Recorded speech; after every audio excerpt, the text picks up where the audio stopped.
По паузата во првенството, прволигашките в недела го играат четвртото коло. Екипата на ЖФК Кочани на стадионот Никола Мантов ја пречекува Каменица Саса. Кочанчанки очекуваат на овој дуел конечно да се надаваат голови и да ја поправат гол разликата, а патем и да ги освојат првите бодови во новото првенство. На другите надпревари играат Топ Гол против Драгон, Тетово против Њу Јорк, Борец игра против Речица, Ас Юнајтед против Атлетико и Тиверија се среќава со екипата на СЦ и Статов.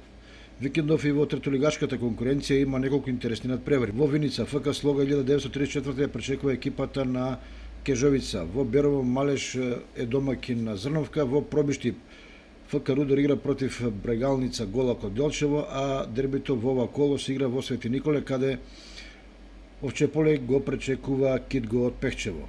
Во втората лига Исток Осогово утре игра во Валандово против предпоследната победа, која во досегашните надпревари одигра 2 нерешени средби и има освоено само 2 бода.